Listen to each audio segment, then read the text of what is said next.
his cell, I enjoy the same respect as this tattooed nuncio. For 2 nights now, Patrick has been whimpering in his sleep. He has a toothache, with a sharp pain typical of an abscess. He complained about it several times to the guard, who finally brought him some Tylenol. When I asked Patrick why he had not signed up for the dentist's waiting list, he answered, "No way. If you've got a toothache, the sons of bitches won't try and treat it, they'll pull it out. And if you've got 2 toothaches, they'll pull them both out for you." We have been cohabiting for 9 months now, and things are going well. One of fate's sly tricks had us arriving here more or less at the same time. Early on, Patrick wanted to know with whom he would have to share a toilet seat. I told him my story, which was quite different from that of the Hells Angels, who laid a heavy hand on the province's drug traffic and did not think twice about launching spectacular actions like the ones that produced 160 murders in Quebec between 1994 and 2002, when they faced off against their ancient rivals, the Rock Machine, who themselves were absorbed by the Bandidos, who showed that they deserved their name. But then they too fell upon hard times, with 8 corpses turning up, all members of the gang, casually distributed in 4 cars parked side by side, bearing Ontario license plates. When Patrick found out why I was in prison, he became interested in my case, like a benevolent master craftsman watching his apprentice's first awkward steps. When I finished my humble tale, he scratched his right earlobe, flaming red with eczema. "When I first laid eyes on you, I wouldn't have thought you had it in you. You did the right thing. No 2 ways about it. I would have killed him dead."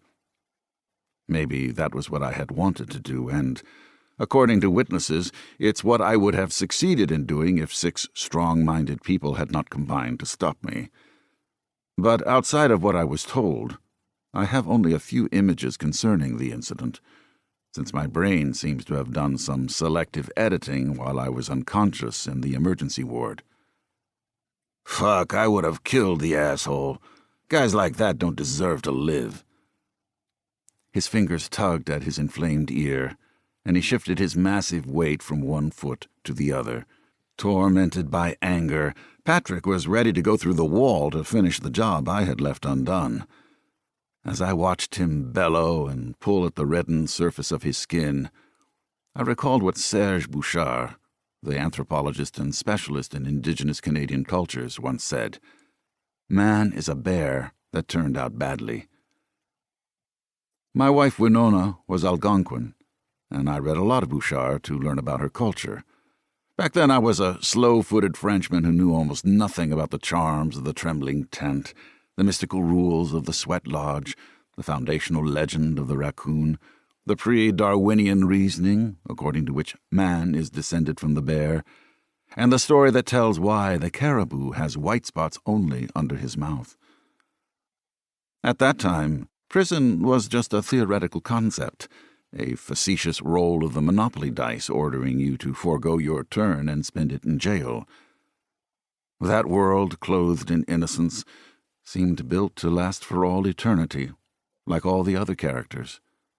My father, Pastor Johannes Hansen, who pulled on the heartstrings of men and the stops of a Hammond organ in his Protestant parish, sprinkled with blessed asbestos dust, and Winona Mapichi and her Algonquin sweetness and gentle curves at the controls of her beaver air taxi as she gently landed, setting down her passengers and her pontoons on the water of countless northern lakes, and my dog Nouk, who had just been born, and seemed to gaze at me with her big black eyes, as if I were the beginning and end of all things. Yes, I loved those days, so distant now, when all 3 were alive.